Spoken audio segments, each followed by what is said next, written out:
അൽഹംദുലില്ലാഹ്. നമ്മള് ത്വായിഫിലെ സയ്യിദുന ഇബ്നു അബ്ബാസ് റളിയല്ലാഹു അൻഹുമ അവരുടെ പള്ളിയാണ്, അവരുടെ പേരിലുള്ള പള്ളി മക്ബറതാണ് ഈ കാണുന്നത്. അവരുടെ പേരിലുള്ള ലൈബ്രറിയാണ് ആ വലിയതൊരു സ്പീക്കറൊക്കെയാണ് കാണുന്നത്. ആ വലിയ കെട്ടിടം അതിൽ ലൈബ്രറിയാണ്. ഒരുപാട് ഗ്രന്ഥങ്ങളായിട്ടുണ്ട്, അമൂല്യമായ ഒരുപാട് ഗ്രന്ഥങ്ങൾ അതിൻ്റെ ഉള്ളിലുണ്ട്. മഹാനായ ഇബ്നു അബ്ബാസ് റളിയല്ലാഹു തആല അൻഹുമ ഇവിടെ എത്തിയത്, ഇവിടുത്തെ വലിയ പണ്ഡിതനാണ്, അക്കാലത്ത് അറിയപ്പെട്ട വലിയ മഹാനാണ്. അദ്ദേഹം സഹാബിയാണ്. നബിയെ കണ്ട ആളുകളൊക്കെ സഹാബികളാണ്. നബിയുടെ മാത്രമല്ല, നബിയുടെ കുടുംബക്കാരനാണ്. നബിയുടെ എളാപ്പയുടെ വാപ്പയുടെ അനുജൻ അബ്ബാസ് റളിയല്ലാഹു തആല അൻഹുവിന്റെ പുത്രനാണ്. ചെറുപ്പത്തിൽ നബിന്റെ മുമ്പിൽ പഠിക്കാൻ വേണ്ടി പറഞ്ഞയച്ചു. അങ്ങനെ ഒരു ദിവസം അദ്ദേഹം ഹിദ്മത്ത് എടുക്കാൻ നബിക്ക് ചെരുപ്പ് നേരാക്കി വെച്ചു കൊടുക്കും, വെള്ളം കൊണ്ടുപോയി വെച്ചു കൊടുക്കും, വുളൂ ചെയ്യാനുള്ള വെള്ളം ഇടക്കിടക്ക് വെക്കും. പക്ഷേ ആളെ കാണൂല. ഇങ്ങനത്തെ ഹിദ്മത്തൊക്കെ എടുക്കുമ്പോൾ ഇന്നത്തെ കാലത്ത് കുട്ടികളോടൊക്കെ അതൊരു കാര്യം പറഞ്ഞാൽ അതിന് എന്താ കിട്ടുകയെന്ന് വെച്ചാൽ, ഉസ്താദുമാരോ മാതാപിതാക്കളോ ഒരു കാര്യം കുട്ടികളോട് പറഞ്ഞാൽ ഇന്നത്തെ ന്യൂ ജൻ കുട്ടികളുടെ അവസ്ഥ എന്താണ്? ഉമ്മാരോട് ചോദിച്ചൊരു ഓഫർ, എന്തൊരു കാര്യം ഉണ്ടായാലും ഇന്നിപ്പോൾ മുതിർന്നോലെ അവസ്ഥ അതാണ്. എന്തോന്ന് ചെയ്താൽ ഓൾക്ക് എന്ത് ചെയ്യണം, പ്രസന്റേഷൻ ചെയ്ത് ഓലെ ആദരിക്കണം.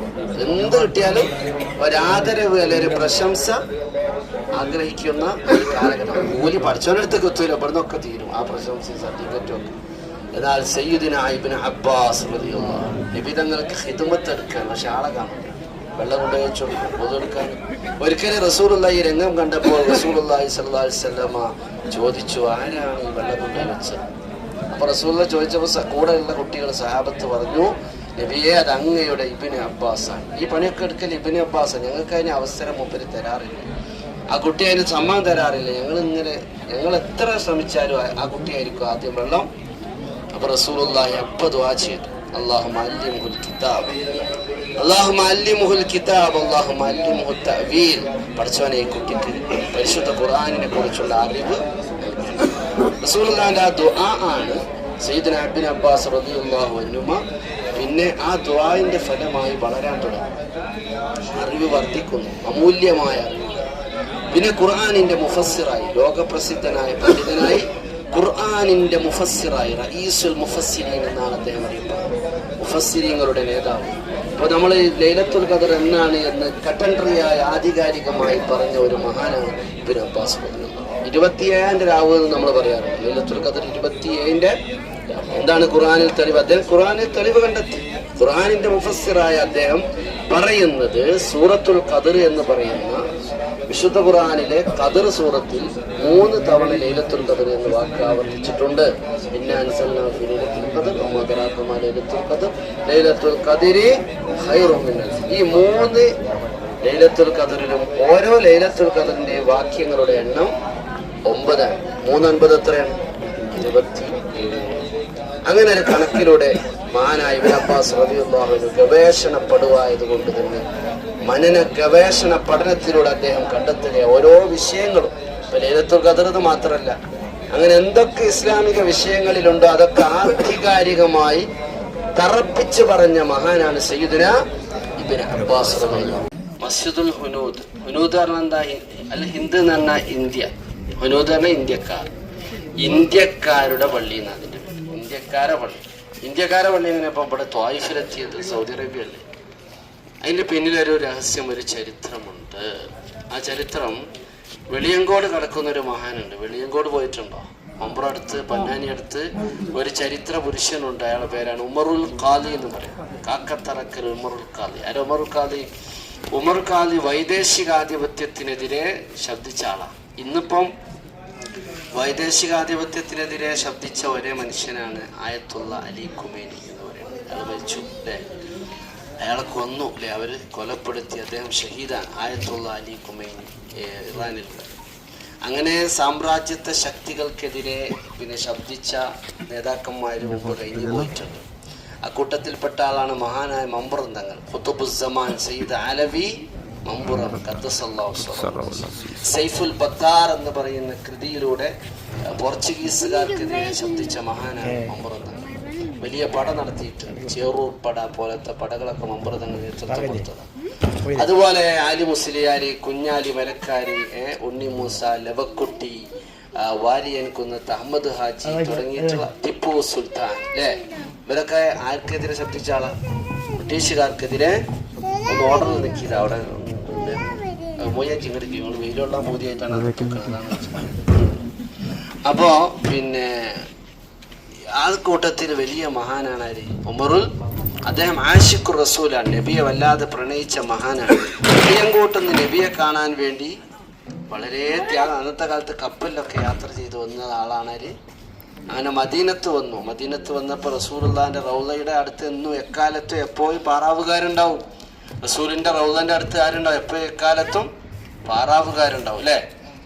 അക്കൂട്ടത്തിൽ സെക്യൂരിറ്റി വന്നിട്ട് പറഞ്ഞ ഇവിടെ പ്രവേശനമില്ലാന്ന്. മഹാനവറുകൾ റസൂലുള്ളാഹിക്ക് എന്നും സലാം പറയും, സലാത്ത് എല്ലും അങ്ങനെ അങ്ങനെ അങ്ങനെ ആഗ്രഹിച്ച് മദീനയിലെ റൗളയിലെത്തണമെന്ന് വല്ലാത്ത അടങ്ങാത്തൊടുങ്ങാത്ത പ്രണയമാണ് മഹാൻ ഉമറുൽ ഖാദിർ റളിയല്ലാഹു തആല അൻഹുവിനെ ആഷിഖ് റസൂലായ ഉമറുൽ ഖാദിർ ഖദ്ദസല്ലാഹു സിർറഹുൽ അസീസിനെ മദീനയിലെത്തിച്ചു. മദീനയിലെത്തിയപ്പോൾ റൗളയിലേക്ക് കടക്കാൻ പറ്റുന്ന അവിടെ സെക്യൂരിറ്റി, അവിടെ കടക്കാൻ അനുവാദം കൊടുത്തില്ല. അപ്പൊ കരഞ്ഞു, വല്ലാതെ കരഞ്ഞിട്ട് അവിടുന്ന് കവിത, നിമിഷ കവിയായിരുന്നു. എന്തൊരു സംഗതി കണ്ടാലും അവരുടെ പാട്ടുണ്ടാക്കും. പണ്ഡിതനാണ്, കാദിയാണ്, ആലിമാണ്, അതോടൊപ്പം തന്നെ നിമിഷ കവിയാണ്. തീവണ്ടി പോകാൻ ആ തീവണ്ടിയെ കുറിച്ച് അറബിയിലും മറ്റെല്ലാ ഭാഷയിലും ലാംഗ്വേജിലും കവിത ഉണ്ടാക്കും. പിന്നെ ഒരു തറവാടിനെ കുറിച്ച് ഒരു പാടിയ പാട്ട് നമ്മളെ കിതാബിലൊക്കെ കാണും.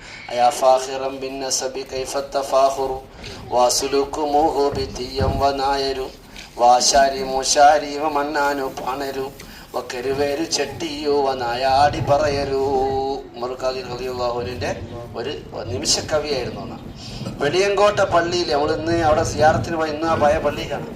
ആ പള്ളിയുടെ മിഹ്റാബിൽ വെച്ചുകൊണ്ട് ഉമറുൽ ഖാദി പ്രഖ്യാപിച്ച ഒരു പ്രഖ്യാപനമുണ്ട്. ബ്രിട്ടീഷുകാര് നമ്മുടെ നാട് കട്ടുമുടിച്ച കാലഘട്ടം, നികുതി ചുമത്തിയ, ചുങ്കം ടാക്സ് ചുമത്തിയ സാഹചര്യം. ആ സമയത്ത് മഹാനവറുകൾ പള്ളിയുടെ മിഹ്റാബിൽ നിന്നൊരു പ്രഖ്യാപനം, രാജ്യത്തിന്റെ ഭരണകൂടത്തിന്, ബ്രിട്ടീഷ് ഭരണത്തിന് എതിരെ ശബ്ദിക്കാൻ. എന്താ ശബ്ദം? എൻ്റെ പൊക്കിൽ കൊടി പിറന്ന മണ്ണിന് ഞാൻ ജീവിച്ചിരിക്കുന്ന കാലത്തോളം എൻ്റെ ജനതയെയും ഞാനും നികുതി കൊടുക്കാൻ തയ്യാറല്ല. അതാര് വന്നാലും, ഏവൻ വന്നാലും ഞാൻ അതിനൊരുക്കമല്ല എന്ന് പറഞ്ഞ് നികുതി നിഷേധ പ്രസ്ഥാനം ഉണ്ടാക്കിയ മഹാനാണ് ഉമറുൽ ഖാദിർ ഖദ്ദസല്ലാഹു. അപ്പോൾ ബ്രിട്ടീഷുകാർ വന്ന് അദ്ദേഹത്തെ കൊണ്ടുപോയി അറസ്റ്റ് ചെയ്യും. അറസ്റ്റ് ചെയ്ത് കോഴിക്കോട് സെൻട്രൽ ജയിലിൽ കൊണ്ടുപോയി അറസ്റ്റ് ചെയ്യുമ്പോൾ രാവിലെ അറസ്റ്റ് ചെയ്താൽ വൈകുന്നേരം ഉമർ പുറത്തായിരിക്കും. രാത്രി കൊണ്ടുവന്ന് അറസ്റ്റ് ചെയ്താൽ നേരം വെളുക്കും ഉമർ ഖാദി അവിടെ ആയിരിക്കും. എത്ര ബന്ധിതമായ ജയിലറകൾക്ക് ഉള്ളിലൂടെ മഹാൻ ഉമറുൽ ഖാദി വിലായത്തിന്റെ പദവി കൊണ്ട് പുറത്തിറങ്ങിപ്പോവും. പുറത്തിറങ്ങി പിന്നെയും വെളിയങ്കോട്ടത്ത് പിടിച്ചുകൊണ്ടായിരുന്നു. അവസാനം ഓല് കുഴങ്ങി. ഉമറിനെ എന്താക്കണ്ട, നമ്മൾ പിടിച്ചിട്ട് കാര്യമില്ല, നമ്മൾ വിചാരിച്ച ആള് വേറെ ലെവലാ. ആ ഉമറുൽ ഖാദി മദീനയിലെത്തി. അവിടെ സെക്യൂരിറ്റി തടഞ്ഞു. മഹാനവറുകൾ തൻ്റെ ഹൃദയത്തിൽ നിന്ന് ചാലിച്ച ആ ഇഷ്കിന്റെ വരികൾ അങ്ങോട്ട് പാടി. ആ പാട്ടങ്ങനെ പാടിയപ്പോൾ റസൂലുള്ളാഹി സ്വല്ലല്ലാഹു അലൈഹി വസല്ലമ തങ്ങളുടെ റൗദ തുറന്നു. ആ പാട്ടങ്ങനെ പാടിയപ്പോൾ ഉമറുൽ ഖാദി റളിയല്ലാഹു തആല അൻഹുവിന് വേണ്ടി, ഉമറുൽ ഖാദിക്ക് വേണ്ടി റൗദയുടെ കവാടങ്ങനെ മലക്കെ തുറന്നു. പിന്നെ നബിയായിട്ട് അഭിമുഖ സംഭാഷണം നടത്തുന്നത് പോലെ എന്തൊക്കെ വർത്താനം പറഞ്ഞ്, സലാം പറഞ്ഞ്, പൊട്ടിക്കരഞ്ഞ് മഹാനവറുകൾ തിരിച്ചു പോകുന്നു. അങ്ങനെയുള്ള ഉമറുൽ ഖാദി ഇവിടെ എത്താനുള്ള കാരണം എന്താ? അദ്ദേഹം ഇവിടെ ഒരു പള്ളി ഉണ്ടാക്കാൻ വേണ്ടി പൊന്നാനി കടവത്തും അവിടെയുള്ള കടപ്പുറത്തൊക്കെ പോയിട്ട് മുക്കവന്മാരെ കയ്യിൽ നിന്ന് ചാക്കും കെട്ട് നീട്ടിയിട്ട് പറഞ്ഞ് പൈസ രീതിയിൽ ഉമർ പള്ളി ഉണ്ടാക്കാൻ പോവാണ്. ആൾക്കും പിടുത്തം കിട്ടുന്നില്ല. അപ്പോൾ എല്ലാവരും പൈസ ഇട്ടുകൊടുത്ത് പള്ളി ഉണ്ടാക്കാനല്ലേ. പക്ഷെ പള്ളി എവിടെയും കാണുന്നില്ല. പള്ളി എവിടെയും നിർമ്മിച്ചതായിട്ട് കേരളത്തിന്റെ മണ്ണിൽ എവിടെയും കാണുന്നില്ല. അപ്പോ പരാതിയുമായിട്ട് മമ്പറത്തങ്ങളുടെ അടുത്തേക്ക് ബൈത്താൻ മുസ്ലിയാർ ചെല്ലുകയാണ്. ഉമറുൽ ഖാദിയുടെ സതീർത്ഥ്യനാണ് ആര്? ബൈത്താൻ മുസ്ലിയാർ. അദ്ദേഹം ചെന്നിട്ട് പറഞ്ഞു, മമ്പറത്തങ്ങളെ ഉമറിലോടുത്തുനിന്ന് പിരിവെടുക്കുന്നുണ്ട്, പക്ഷെ പള്ളി കാണും. അപ്പൊ മമ്പറത്തങ്ങൾ ആരാ? വലിയ സീക്രട്ട് അറിയുന്ന ആളല്ലേ, അള്ളാഹുവിന്റെ ആരിഫല്ലേ, വലിയല്ലേ. മമ്പറത്തങ്ങള് പറഞ്ഞ പല കാര്യങ്ങളുമാണ് ഇന്നിപ്പോ ലോകത്ത് പലതും പുലരുന്നുണ്ട്. മാനവറുകൾ പറഞ്ഞു, സോവിയറ്റ് റഷ്യക്കാര് ദജ്ജാലിന്റെ പാദസേവകരാകും. അഹ്സാബു ദജ്ജാലി മിനൽ ഖുദ്ദാമി ഔ ഖയഹില്ലി യുക്തുബൽ മഖാലതി ഫി ലഹരി മിഹ്റാബിൽ മജീദിൽ ജുമഅതി.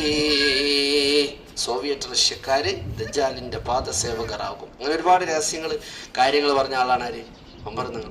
ആ മമ്പറന്തങ്ങൾ പറഞ്ഞു, ബൈത്താൻ നീ ഉമറിനെ കുറിച്ച് പരാതി പറയുന്നുണ്ടെങ്കിൽ നീ ഹജ്ജിന് പോകണം. ഒറ്റ വർത്താനം. അപ്പം ഉമർ നിങ്ങൾ എന്താ ഈ ഹജ്ജിന് പോകാൻ പറഞ്ഞത്? ഇവിടെ പള്ളി കാണാത്തതിന് ഹജ്ജിന് വന്ന പറയില്ലേ? ഏതായിരുന്നാലും അതിലെന്തോ രഹസ്യം ഉണ്ടാകും, പൊരുളുണ്ടാകുമെന്ന് മനസ്സിലാക്കിയ വൈത്താ മുസ്ലിയാർ എന്ത് ചെയ്തു? ഹജ്ജിന് വേണ്ടി പുറപ്പെട്ടു. ഹജ്ജിന് വന്നു. ഹജ്ജിന്റെ വേളയിൽ അവിടെ തിരക്കിനിടയിൽ വഴി കാണാതെ വഴി അറിയാതെ അദ്ദേഹം എത്തിപ്പെട്ടത് ത്വായിഫിലേക്കാണ്. ത്വായിഫിലെത്തിയപ്പോൾ ഒരു പള്ളിയുടെ നിർമ്മാണം തകൃതിയായി നടക്കുന്നുണ്ട്. അതിൽ മലയാളികളുണ്ട്, ബംഗാളികളുണ്ട്, പല രാജ്യക്കാരുണ്ട്. ഇതാരാ അത് ഉണ്ടാക്കിയെന്ന് ചോദിച്ചു. ഇത് ഒരു മലയാളിയായ ഒരാളാണ്, അയാളുടെ പേര് ഒമറാണ് എന്ന് പറഞ്ഞു. അപ്പോൾ അയാൾ ഇവിടെ വൈകുന്നേരം ആകുമ്പോൾ വരുമോ ചോദിച്ചു. ആ വൈകുന്നേരം ആകുമ്പോൾ ഒന്ന് ഇവിടെ ഇവർക്ക് ഭക്ഷണം കൊടുക്കാനും പൈസ കൊടുക്കാനും വേണ്ടി ആയി വരുന്നുണ്ട്, മറുക്കാതി വരുന്നുണ്ട്. അപ്പം വൈത്താൻ മുസ്ലിയാർ കെട്ടിപ്പിടിച്ച് ഈ രംഗത്തിന് സാക്ഷ്യം വഹിക്കാൻ മുമ്പ് തങ്ങൾ പറഞ്ഞതിൻ്റെ പൊരുള് മനസ്സിലാ സിറുതാണ്. എന്തിനാ വന്നത്? പള്ളി കാണുന്നില്ലല്ലോ നാട്ടില്, അപ്പൊ ആ പള്ളി കണ്ടെത്താൻ വന്നപ്പോ കണ്ടു. ആ പള്ളിയാണ് ഇത്, മസ്ജിദുൽ ഫുനൂദ്. അത്ര ചരിത്ര പ്രാധാന്യം മാത്രമേ ഇതിനുള്ളൂ. പുണ്യല്ല, പിന്നെ വേറെ പ്രത്യേകതകളൊന്നും ഇല്ല. പക്ഷെ ആ ഒരു അടയാളത്തിന് നമ്മൾ ഇവിടെ വന്നത് മഹാനായ ഉമർ ഖാദി റളിയല്ലാഹു തആല അൻഹുവിന്റെ കൂടെ. അള്ളാഹു നമുക്ക് സ്വർഗം തരട്ടെ.